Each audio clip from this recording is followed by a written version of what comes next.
Hello class third. आज हम आपका हिंदी व्याकरण की बुक का काम करेंगे। आपका पार्ट 4 करेंगे। आपकी बुक है हिंदी व्याकरण की, जल्दी से इसे ओपन करेंगे। आपका पार्ट 4 आपको स्क्रीन पे दिखाई दे रहे हैं। संज्ञा। संज्ञा क्या होती है आपको सभी को पता है ना। क्या है? किसी व्यक्ति, वस्तु, स्थान या भाव के आदि। वस्तु हो गया हमारा पहले, तो स्थान, व्यक्ति और भाव आदि के नाम को क्या कहते हैं? हम संज्ञा कहते हैं। ठीक है। जैसे आपका नीचे एक वाक्य लिखे हुए हैं, यह एक विद्यालय है। ठीक है। और राधा शामपट पढ़ रही है। ठीक है, यानी ब्लैक बोर्ड पढ़ रही है राधा। लड़के पार्क में खेल रहे हैं। यहाँ पर किसी भी चीज का, जगह का या किसी व्यक्ति का, भाव का, जो भी आपको नाम दिखाई दे रहा है वो सभी आपके क्या है? संज्ञा शब्द हैं। ठीक है। जैसे आपका यहाँ दिखाई दे रहा है, देखिए शामपट है और सितार हैं, ये आपके वस्तुओं के नाम हैं। ठीक है। घंटी हो गया यहाँ पे। और स्थान आपके कौन कौन हैं? पार्क और विद्यालय। व्यक्ति आपके राधा है, लड़के हैं, छवि, ये सभी आपके व्यक्तियों के नाम हो गए। ठीक है।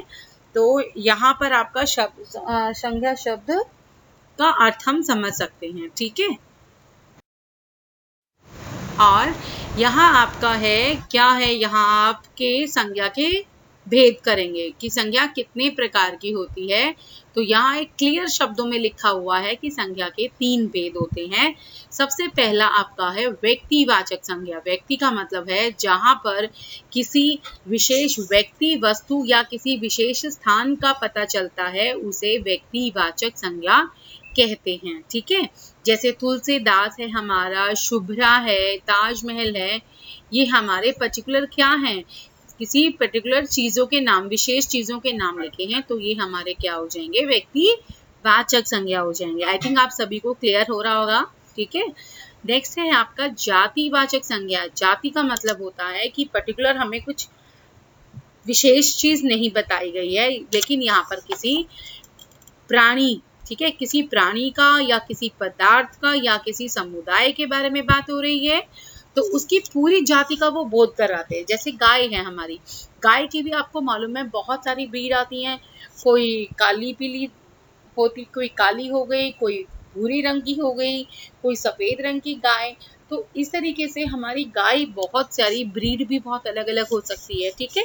तो इसीलिए ये किसी विशेष प्राणी या वस्तु के बारे में बात हो रही है। तो इस प्रकार हम उन सब पूर्ण जाति का बोध जब होता है तो उसे जातिवाचक संज्ञा कहा जाता है। ठीक है। नाउ नेक्स्ट वन इज भाववाचक संज्ञा। क्या होती है?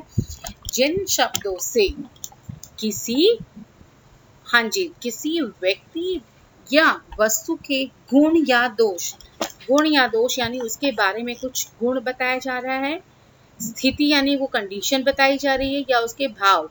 जैसे मैं आज बहुत खुश हूँ। ठीक है। खुश, खुश मतलब ये है कि कोई आपकी खुशी को छू कर नहीं देख सकता है, लेकिन आप हंसोगे तो कोई आपको देख के कह सकता है, आपके भाव को देखकर, कि आप आज खुश लग रहे हो। ठीक है।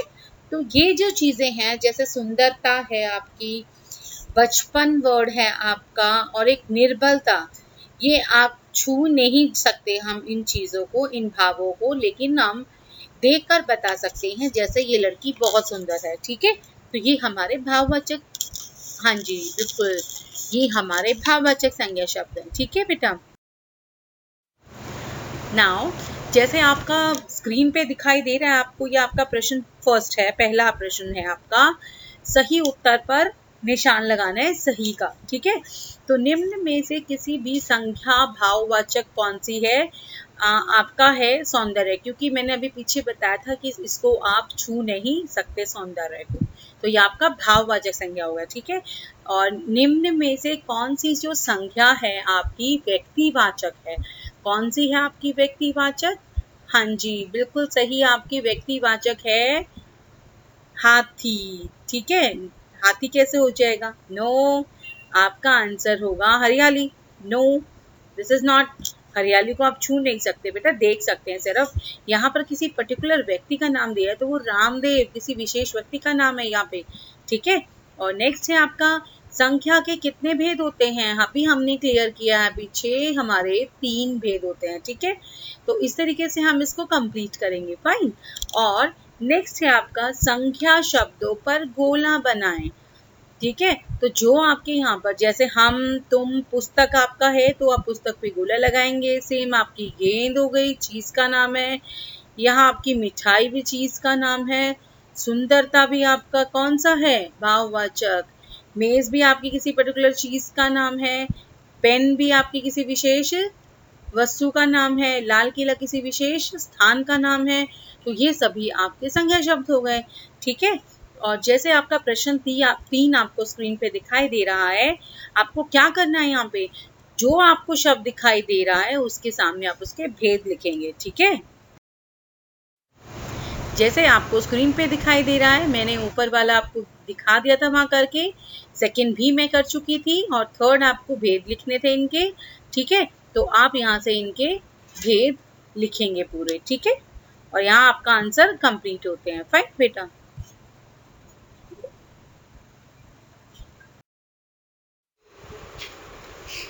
एज यू कैन सी बेटा, ये आपका प्रश्न 4 है, जिसको आपको प्रश्न 2 दिए हुए हैं, उनके उत्तर देने आपको। ठीक है, आंसर आपकी स्क्रीन पे लिखे हुए हैं। ठीक है, नाउ इसके बाद आपका है क्रियात्मक कौशल। प्रश्न 1 है आपका, आपको व्यक्तिवाचक संख्या इसके नीचे मैंने आंसर में दिए हैं, भाववाचक संज्ञा के नीचे भाववाचक संज्ञा दी है। ये आप कंप्लीट करेंगे अपनी बुक्स में। और आपका प्रश्न 2 है संज्ञा के भेद लिखने। आपको पहले तो अपनी संज्ञा बतानी है और फिर उसके भेद लिखने हैं, जैसा मैंने आपको स्क्रीन पे आंसर्स लिख दिया है। ठीक है, अब यहाँ तक का सारा वर्क आपके कॉपी में एंड बुक्स में कंप्लीट करेंगे। Okay class.